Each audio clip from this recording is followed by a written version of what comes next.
Hey there, everybody. Welcome to another episode of Classic Gaming Brothers. I'm Seth. And I'm Zach. And we are the Classic Gaming Brothers. We are the Classic Gaming Brothers. That's right. That's right. Seth, do you know the release of this episode? I would have seen you yesterday. Yes, and at the recording of this episode, you see me now. No, I meant in person, not like outside the studio. I would have seen you. Outside the studio. For one of our sanctioned allowed trips to the CGB holiday party. Oh, that's right. The CGB holiday party that usually where there takes are eggs place. galore. Oh, yes, where there's eggs galore. We're going to talk a little bit about eggs. Classic Gaming Brothers do a deviled eggs contest for their holiday party every year. And one year, my eggs were called a little bit of finger. Oh, and yeah, I remember those. Sarah was like, "It's so funny that you called them that." And I said, well, it's true. I did cut myself with making the eggs. And so I was like, there may, in fact, have been a little finger. A little finger. And I announced it to everybody by the name of the product. So I was being honest. Yeah, you were. Yeah, you were. If anything, I'm an honest fellow. That's what we like about Classic Seth, is that he is an honest fella. He's a smart fella and a fart smella.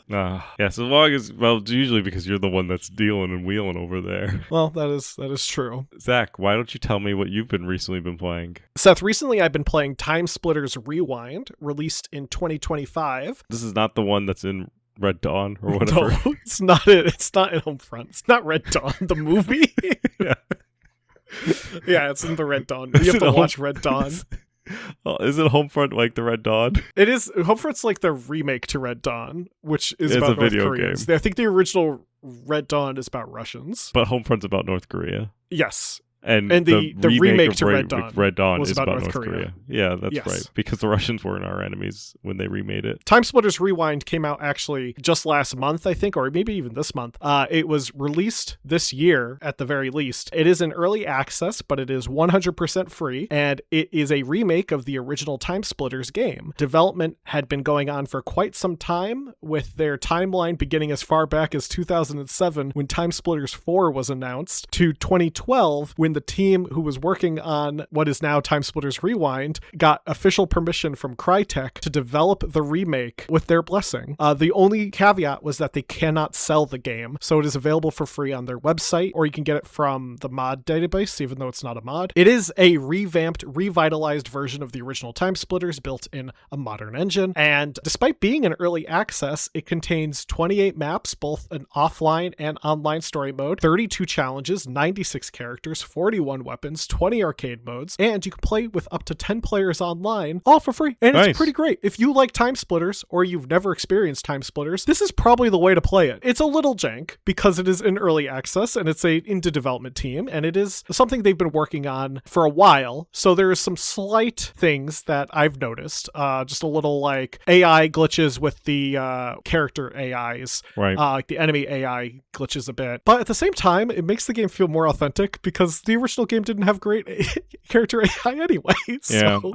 I still get Time Splitters and Time Crisis confused in my head. Very different, yeah. And they're very different games. Yeah, Time Splitters is the game that's like a spiritual successor to Perfect Dark, Okay. in that it was made by some of the same development team, but it's a bit more of like it's like if Perfect Dark and GoldenEye was all about speedrunning, because your goal is to get an object and then escape as fast as you can without dying. I definitely have made zero effort to try to correct the thing in my brain, making the difference of what Time Splitters and Time Crisis is. You haven't split the difference, as it were. Oh, You haven't no, time I have split the not. difference. I haven't time split the difference. Well, Time Splitters Rewind might be the time, Seth, for you to revisit Time Splitters or experience Time Splitters for the first time. Again, free, and it's a pretty good time. It does take up a little bit of space. It is like 50 something gigs, I think. What the heck? You know what I think is funny is the Helldivers 2 thing that they rolled out, where they went from 120 something gigs to 20 gigs. I was like, why didn't you just do that to they're like begin using with? new compression algorithms and stuff. Yeah, like why didn't you just do that from the start? Why'd you have to? I don't know why Helldivers they didn't do it from the start, because they're a big studio, but I can kind of forgive Time Splitters Rewind because they are not a big studio. And they're giving it for free. Yeah, but it is it's a good time, and I definitely recommend checking it out. And hopefully it's only going to get better because, again, early access, so they are still actively working on it. But I've been enjoying it. What about you, Seth? What have you been recently playing? Recently, I've been playing The Drifter, which is a game that was developed and published by Powerhoof, and it is a pulp adventure thriller that was released back in the summer of 2025, right around July 17th. You play as a drifter who is going through his world trying to just get to, like, in the beginning, he's just trying to get to his mom's funeral. His name is Mick Carter, and the game is done by an Australian studio, by Australian people, set in an Australian kind of world. And so it's an adventure game, and everyone talks with an Australian accent, and you are just in Australia, and you start off in a boxcar, and you have to try and get to your mother's funeral. And it presents you with kind of like real world problems. So like with a little bit of, be it like, I want to say it's like lo-fi sci-fi maybe, like pulp, right? It's like kind of like pulp adventure, kind of X-Files type deal. And like there's like weird like conspiracy stuff going on. There's like weird things going on with your person. Like like gives you things where like you can die in the game. And if you go too slow, like doing like a point, your character could die, and then it just kind of restarts you, and your character acknowledges that you died, and it's kind of part of that weird twist on the world. And so it's just a kind of a trippy kind of world. And you have to solve like puzzles. And the puzzles are like, okay, you don't have a phone. So like, how do you find out where your mom is? And so it's like, oh, you can, read the newspapers and check the obits, or you can like see where she's going to be buried. And then you go to the graveyard and you have to figure out the plot of land that she's on. So how do you do that? Well, you have to get like access to the burial registry, and you have to clean the map, and you have to use like traditional kind of adventure game where you have to use kind of like tools that you find throughout conversations and hidden objects and kind of combine them to solve them. It's really good. The story is really, really good. It's 100% like fully voice acted, and it's just like really just got me kind of interested. So definitely it's overwhelmingly positive on Steam, and that is with 2,600 reviews. So I recommend, if you are looking for a adventure game with some good story, told out in a couple of chapters, check out The Drifter. Yeah, it looks cool. I added it to my wish list because it looks like an interesting game. Yeah, it's fun. It's got the pixel graphics, and it's definitely got that like polished indie game feel. It's decidedly done by a small studio, but that studio knows what they're doing. Yeah, absolutely. Well, to get into today's episode, we're going to be talking about a bunch of games all at once, kind of a return to form for us, and especially a return to form because we're talking about the Blue Blur Sonic the Hedgehog. We're specifically going to cover all of the Sonic games that were developed for the 8-bit, Game Gear, and Sega Master System. Because what better way to celebrate the Christmas season by celebrating our favorite Blue Hedgehog? I think one of the things we've alluded to in the past but never really focused on was the fact that Sonic made his way onto other consoles beyond the Genesis. We talked about his unofficial foray into the 8-bit on the Famicom when we covered Sonic bootlegs, but Sega did officially bring him to their 8-bit consoles on the Sega Master System and the Sega Game Gear. And we've talked about both consoles. We talked about the Sega Game Gear way back in like episode 60-something, and we talked about the Sega Master System way back in episode 93. So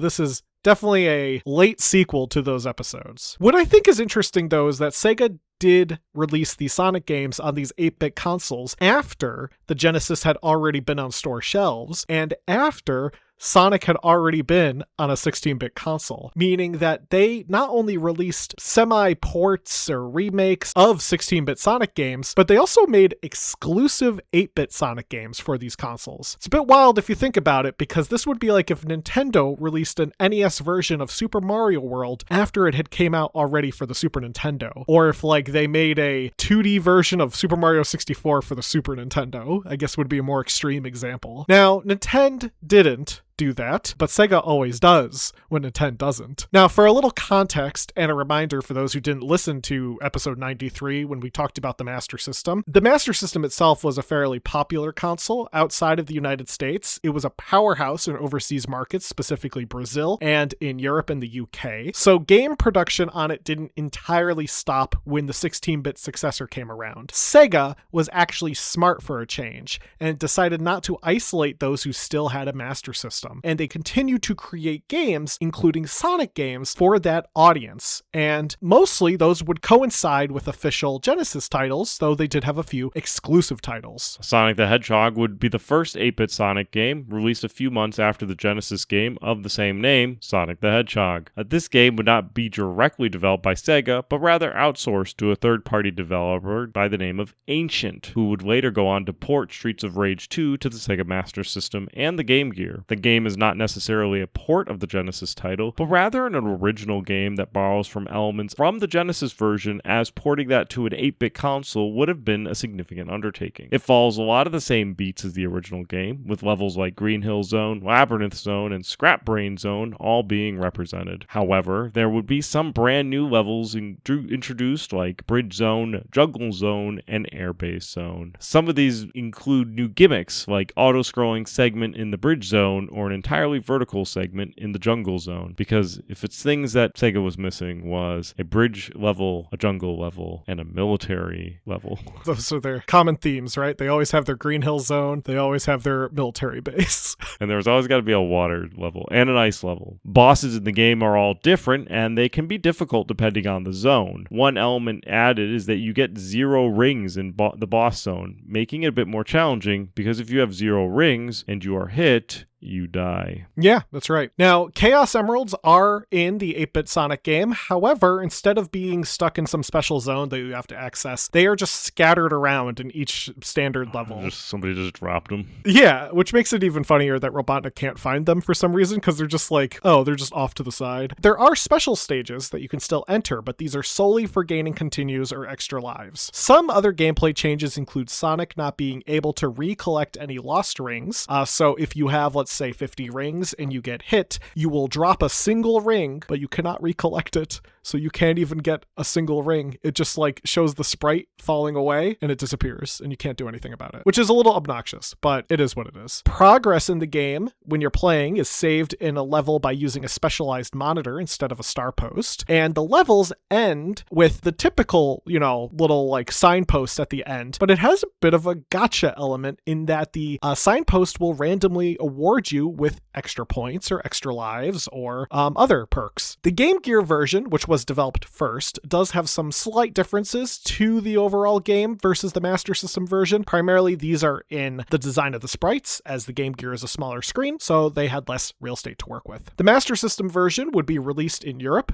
and North America in November of 1991, and they would hold off release of the Game Gear version until December of 1991. The North American version is 100% identical to the European version. I don't mean like it's identical in content. I mean, in fact, they did not produce any North American cartridges for the North American market. They imported cartridges from Europe and just put them on store shelves. The only difference between the North American version and the European version of Sonic the Hedgehog for the Master System is that there is a UPC sticker affixed to the back of the North American version. They didn't relabel them either? They just put UPCs on them? They literally just put a UPC on the back. That's and they said, this is American now. Sonic the Hedgehog for the Master System would be, in fact, the last Master System game released in North America, making it incredibly rare. A complete version of the North American Sonic the Hedgehog for the Master System will sell upward to $800. A European version, which again, let me remind you, is the same game, the same packaging, but is just missing a UPC sticker, will sell around $30 complete. You have a complete? I have a complete European copy, no UPC on the back. Reception-wise, Sonic the Hedgehog for the Master System and the Game Gear did okay. People liked it and felt it compared well with the Genesis title. Some felt it was a bit too easy, a bit too short, but most reviews at the time were positive. Computer and Video Games would rate it 90% for the Sega Master System version and 93% for the Game Gear version. Sega Power gave both versions 5 stars, and EGM would rate the Game Gear version an 8.5 out of 10. The Game Gear version has since been re-released a bunch of times, such as in Sonic Adventure DX, Sonic Mega Collection Plus, the Wii Virtual Console, the Nintendo 3DS Virtual Console, Sonic Origins Plus, and something called the Game Gear Micro, which was an anniversary mini console released of the Game Gear exclusive to Japan. It was a very tiny Game Gear that had games built in. The music in the game is really, really good. I mean, it's Sonic music, but a couple of the songs would be reused later, including Bridge Zone, which would be used as a motif for Tails' theme in the game Sonic Adventure. So I'll play a little bit of Bridge Zone here.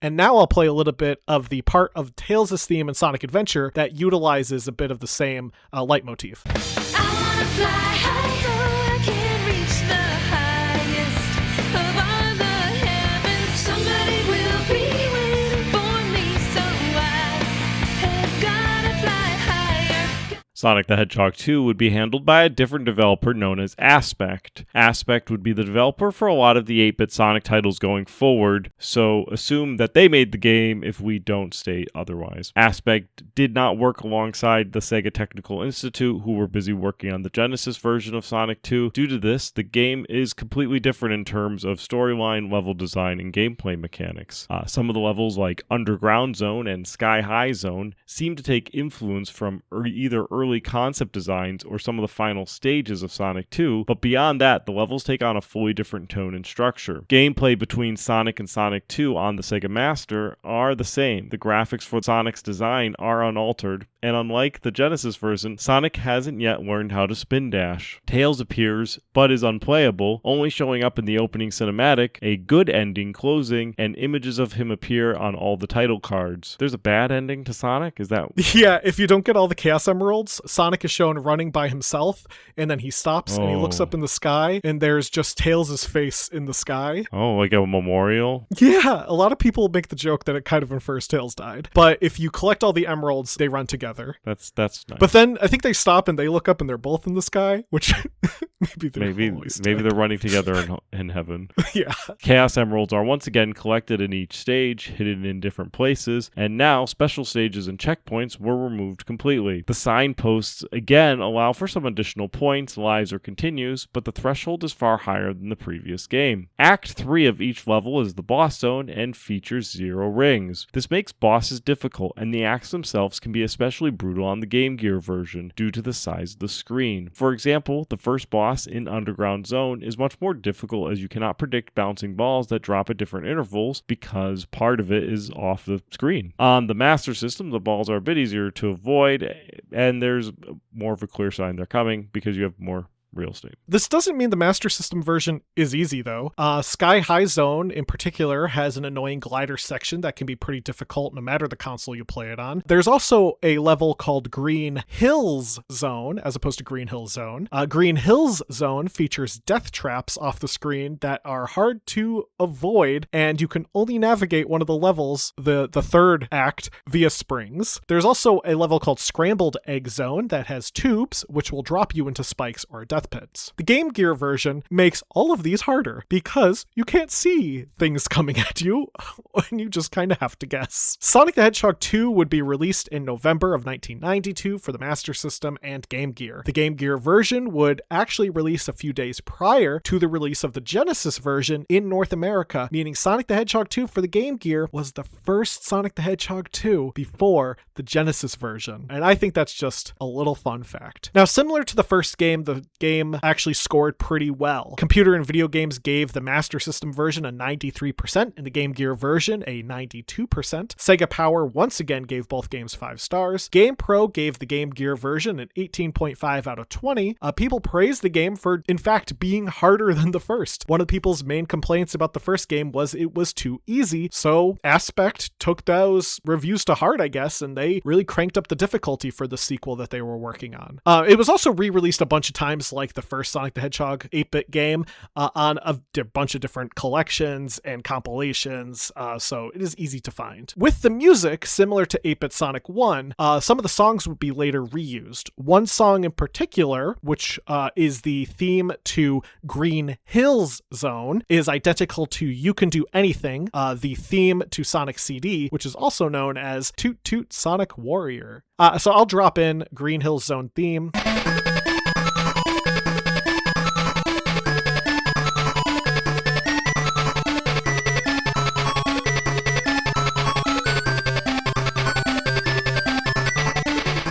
And Toot Toot Sonic Warrior. Toot your Sonic Warrior, be decisive time.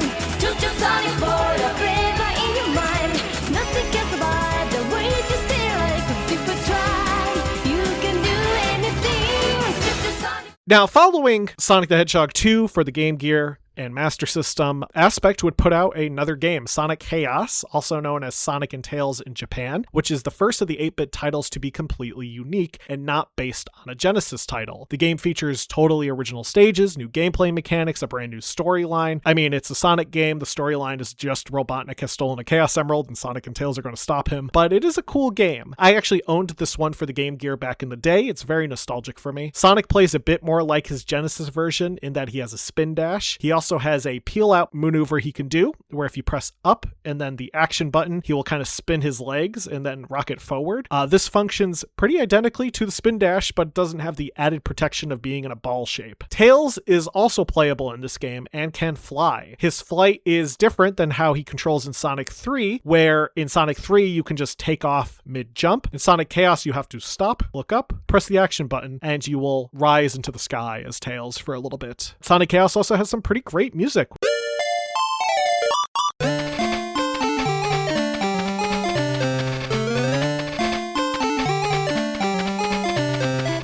Sonic Chaos brought back the special stages and also dropped the Chaos Emeralds into them instead of on the ground, which is where they were previously dropped. To access the special stages, you must collect 100 rings. After collecting 100 rings, you will immediately enter the special stage whether you wanted to or not. Each special stage is a little different, and you will also use some of the gameplay mechanics unique to Sonic Chaos, like a rocket shoe power-up of Sonic's or a spring item that allows you to pogo stick around, because whenever you think about pogo sticking, you think about Sonic. Only Sonic can access these special stages, meaning Tails cannot collect the Chaos Emeralds. You can't get into the special stages, but I think Tails automatically gets the good ending. Tails' mode is considered like easy mode. Sonic Chaos was released in November of 1993 on the Master System in Europe and would be a Game Gear exclusive for North America. The game was generally liked, with an EGM giving it an 8.25 out of 10, GamePro giving it a rating of 18 out of 20, and Mean Machine Sega rating it 71%. More contemporary reviews, such as IGN reviewed of the Wii re-release, gave it a 6 out of 10. There are just some games that just can't hold up against the test of time. Beyond being included in things like Sonic Adventure DX, Sonic Mega Collection Plus, and Sonic Origins Plus, the game would also include a few plug-and-play consoles, such as one that bundles it with the 8-bit port of Sonic Spinball, which Sonic Spinball is a great first level. It sure is a great first level. Sonic Chaos would get a sequel, Sonic Triple Trouble, called Sonic and Tails 2 in Japan. It was solely developed for the Game Gear. It also acts as kind of a semi-sequel alternate universe version of Sonic 3, in that Knuckles is now a major character in the game. You don't play as Knuckles, but he is a major character, at least in the story. The story of Sonic Triple Trouble is that Sonic and Tails, Knuckles, Robotnik, and a new character named Fang the Sniper are all searching for the Chaos Emeralds. The Triple Trouble in question is Knuckles, Robotnik, and Fang. They are all actively working against each other to collect the Chaos Emeralds. Knuckles, Robotnik, and Fang the Sniper. Fang the Sniper, yeah. What is Fang the Sniper? He's a Jerboa. What is that? Jerboa is like a rodent that has weird, tall hind legs. They kind of look like a mouse on stilts. Fang does not look like that, and no one really knew what Fang was because the official version of like Fang's identity as Jerboa was not properly translated over. So in America, he's known as Knack the Weasel. So people thought he was a weasel for a long time. Well, if you call him the Weasel. Yeah. I guess maybe he's a weaselly. Maybe he's a weaselly sniper. Weaselly sniper. Now, as mentioned, Sonic Triple Trouble was exclusive to the Game Gear. It did not come out on the Master System, and it would be the first Sonic game to be exclusively released for the Game Gear worldwide. During development, some changes would be made to the character of Fang the Sniper. As mentioned, he would be renamed Knack the Weasel, and he was also originally equipped with a revolver, but it was removed. I think in modern interpretations of him, he has a pop gun. Like Sonic Chaos, Sonic Triple Trouble has amazing music, and I will drop maybe a song here.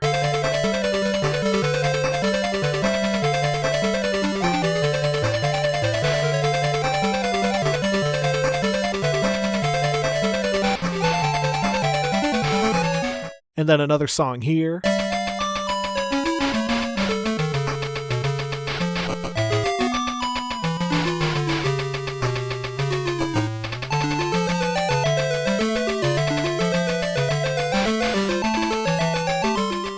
Sonic Triple Trouble would end up being remade by a fan developer named Noah Copeland for a game that he called Sonic Triple Trouble 16-bit, which kind of reimagines the game as a proper sequel to Sonic 3 and Knuckles. It is a very well-developed Sonic fan game, probably one of the best that I've ever played, and it really sets itself as a proper sequel to Sonic 3 and Knuckles, where the beginning of the game has Sonic and Tails exploring a level where you see pieces of the Death Egg on the ground, and you encounter Robotnik, who has survived his mech crashing, so you have to fight him briefly as he regains control and stuff. Very cool game. They added a lot of really cool moments to it. It really stands out as its own. Sonic Triple Trouble, the Game Gear game, would show up in a few different places, including Sonic Adventure DX, Sonic Gems Collection. It was also, weirdly enough, included on a handheld that was branded by Coleco that just had a bunch of Sonic Game Gear games on it, and it was called the Sonic Coleco handheld. Outside of that fan remake,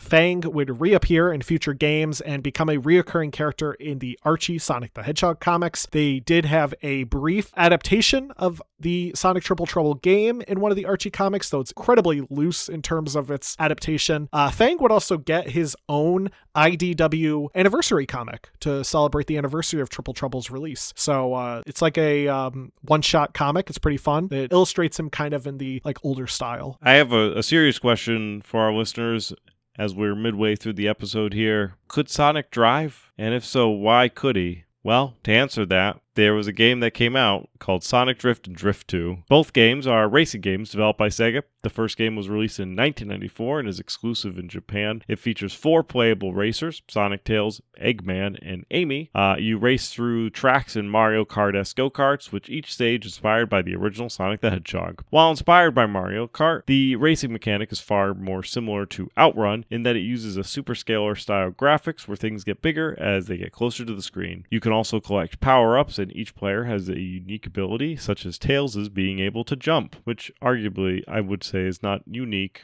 but maybe just unique to Tails. I feel like jumping is a pretty standard thing to do. The game did not do well in Japan, with Famitsu giving it a 23 out of 40 and Beep Mega Drive giving it a 6 out of 10. Due to poor reviews, Sega would cancel its Western release. However, in true Sega fashion, a sequel would get released. Developed once again by Sega and released in 1995, Sonic Drift 2 would feature 3 additional characters, because if 4 characters didn't make a game, well, maybe 7 will. Let's add Knuckles, Metal Sonic, and for good measure, Fang, who may or may not be a weasel, and who may or may not be a sniper. The levels are based more on Sonic 2 and Sonic 3, and there is the addition of a point-to-point courses instead of just circuits. Sonic Drift 2 would score a little bit better, with Computer and Video Games giving it a 91%, Sega Power giving it an 81%, and Sonic the Comic rating it 67%. However, I do believe they only made 2 Sonic Drifts. Maybe the Sonic Drift 2 was already in production and they said, let it rip. What I like about Sega's logic here is that they made the first game, it didn't do well, and they were smart enough to say, well, maybe we shouldn't release it overseas. Then they made the second game, and they said, you know what would make a lot of sense if we released that one overseas, and didn't change the title. In 1995, you could be at the store and see Sonic Drift 2 on sale, and you would go up to the store clerk and say, excuse me, where's Sonic Drift 1? And that clerk might legitimately say, I have no idea. They would say, It's in Japan. Yeah. The rest of them.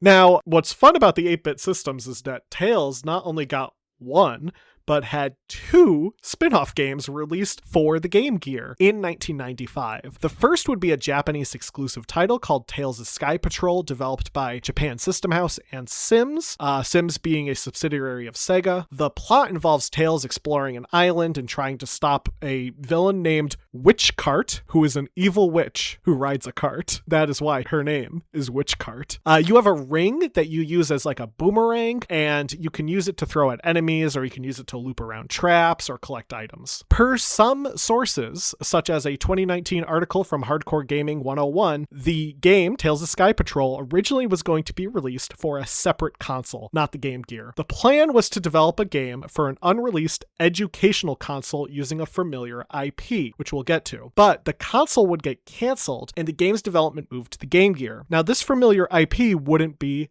Sonic. It would actually be Disney. And the reason why people believe it to be Disney is because despite not having been confirmed by the lead programmer who did reveal that it was going to be made for this other console, a lot of the early assets and designs show Disney characters in them. They also still show Tails in them, so some people are like, was this going to be a crossover between Sonic and Disney characters? Because that would have been interesting. But one of the early villains was based off of the character of Pete from the Goofy cartoons. The early design of Witch Cart is very similar to Mizrabel from Castle of Illusion, or Grimhilda from Snow White and the Seven Dwarves. And she kind of keeps that appearance going in the actual Tails as a Sky Patrol. She still really looks like Grimhilda from Snow White. The game was also going to be brought to the Game Boy, however, without any reference to Tails, but this plan would get canceled. Tails' Sky Patrol would only ever come to North America thanks to Sonic Adventure DX Director's Cut for the GameCube, which contained unlockable Sonic Game Gear games, as we've alluded to before. It was also included in the Sonic Gems collection, and it's available on Sonic Origins Plus. Outside of its re-release, the characters from Tails' Sky Patrol, like Witch Cart, would appear in both the Archie Sonic the Hedgehog comics and in Tails' Anniversary one-shot from IDW. The game did have mixed reviews in Japan, possibly why it did not get a release outside of Japan, though I think it might have been with the confusing IP stuff going on. Famitsu, though, would rank it a 22 out of 40, and Sega Saturn magazine gave it a 6.5 out of 10. Tails' second solo outing, Tails Adventure, would go on to be released in 1995 by Aspect. They're back. And it would get brought to North America and Europe. While Tails Sky Patrol was more of a scrolling shooter, but you play as Tails,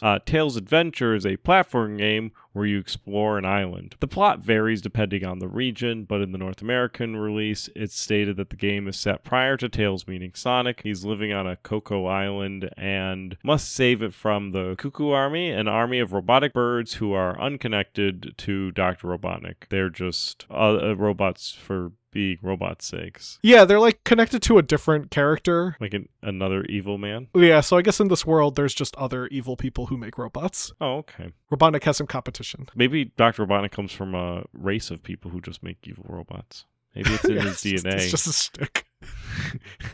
It's genetic. He's not evil. He's compulsive. He has to make robots. He has to make robots. Tails has different gadgets at his disposal, such as a robot dog that he can deploy, bombs, hammers, and items that give him powers to do a spin dash. Your rings act as a health gauge, and the Chaos Emeralds are used for adding to your flight time. Tails doesn't run, so the game is fairly slow-paced, which is an interesting choice for a Sonic game. And instead of running, you do have the ability to fly a short distance. You are also primarily exploring rather than trying to get to the end of a mission, which is also a choice for a Sonic type game. But this is Tails' adventure, not Sonic's adventure. Sonic's the one that has to speed through everything like a coped-up hamster. Yeah, Tails takes his time. Tails can just dawdle. The game received mostly positive reviews. EGM gave it an 8.5 out of 10. GamePro gave it a 4 out of 5. And Sega Pro would rank it 85%. In later years, the Cuckoo Army became the inspiration behind the Battlebird Armada in the Archie comic run called Sonic Universe,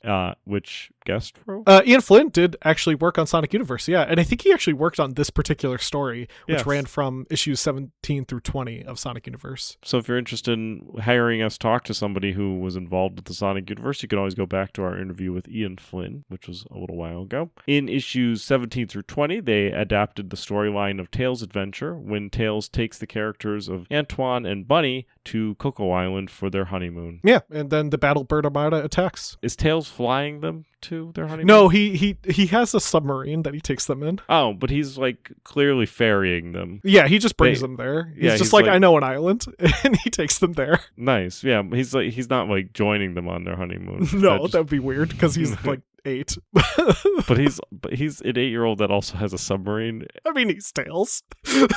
Yeah, Tails always has like random crap that he's got. He's an inventor. He has a lot of weird gadgets. He's an inventor that always invents things that exist, like submarines and airplanes. That's true. Now, the next 8-bit Sonic game would be Sonic Labyrinth, developed by Minato Gaiken. Sonic Labyrinth is basically the question of what do you get when you combine Sonic with Marble Madness, game that's not very good. The game is played in an isometric perspective where you are required to utilize the spin dash to move Sonic around from point A to point B. The plot involves Sonic losing his super speed because Robotnik put slow shoes on him while he was sleeping. So I have a question for you, Seth. Robotnik wants to kill Sonic. Assumably, right? Yes. Why didn't he just do it when Sonic was sleeping? Like, he knows where Sonic sleeps, apparently, but his idea was, I'm going to take Sonic's shoes off and put evil shoes on him. Yeah, Dr. Robotnik's not a murderer. He's just like a troublemaker.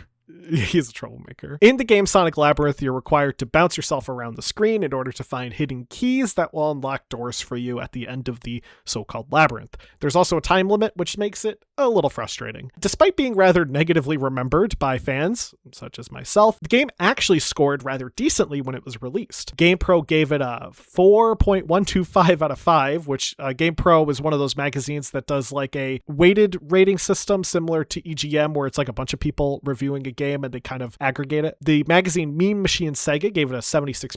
Sega Power would give it an 82%. However, EGM would rank it a 4.75 out of 10, and Sega Pro would give it a 59%. So it's safe to say it had a mixed reception. Sonic Spinball and Dr. Robotnik's Mean Bean Machine also received ports to the Game Gear and Master System. The release of Sonic Spinball to the Game Gear was largely in response to the poor performance of Sonic Drift in Japan. They said, wow, this car racing game didn't work when people like Sonic games, so let's release a game where he's a spinball. Sega wanted to put out a Sonic game, but they didn't want to bother with Drift, so they tasked the Sega Interactive Development Division with bringing the game to the 8-bit console. It would also see a Master System release in Europe and Brazil. For the most part, it plays very similar to the Genesis version, but 8-bit instead of 16-bit, so it has slightly worse visuals and more platforming-centric bonus stages. People had mixed opinions on the 8-bit version, with EGM giving the Game Gear version a 4.25 out of 10, Mean Machines giving it a 90%, and Sega Pro ranking the SMS version 59% and the Game Gear version 60%. Similarly, Dr. Robotnik's Mean Bean Machine would be released for the Master System and Game Gear in 1994, adapting the game Nazo Puyo, which was already released. As Dr. Robotnik's Mean Bean Machine was already just a westernized version of Puyo Puyo, it meant mostly just changing the aesthetics to be Sonic themed for the 8-bit version. People were more positive than Spinball because it's a puzzle game and doesn't require fast action. GamePro will rank it a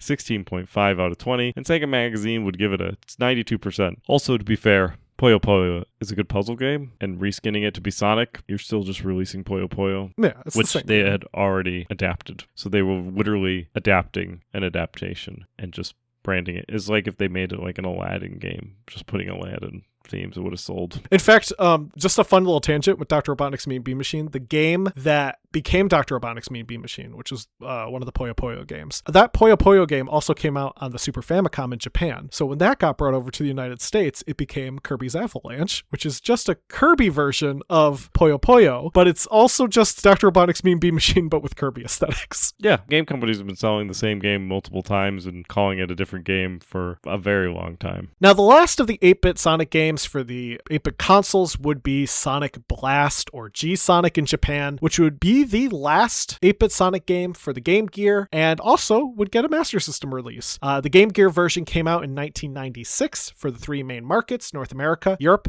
and Japan. And in Brazil, it came out on the Sega Master System the following year, 1997. It was developed by Aspect and published by Sega, and for the Master System version, it was published by Tectoy. Now, I actually looked at our notes, and I remembered I gave this game to Seth as a retro rewind. So I would want to quote Seth. Per Seth's words, did you ever want to play Donkey Kong, but instead of Donkey Kong, it was Sonic? Did you ever want to play that game on the Game Gear? Well, if you said yes to those questions, then Sonic Blast is the game for you. Sonic Blast was designed in the style of Donkey Kong with pre-rendered 3D sprites. You pilot a clumsy Sonic through 5 zones, through 15 levels, each zone ending with a fight against good old Dr. Robotnik. Seth, those are good words. I'm glad you shared them. Now, there are different special zones in the game, so you go through another level where you kind of do less impressive combined version of Sonic 2 and Sonic 3's special stages, where you have to collect rings, and you get some random item at the end. Could be extra lives, it could be extra rings, or a Chaos Emerald shard. Sonic Blast would be widely considered to be one of the worst Sonic 8-bit titles. In fact, it's also widely considered to be one of the worst Sonic games.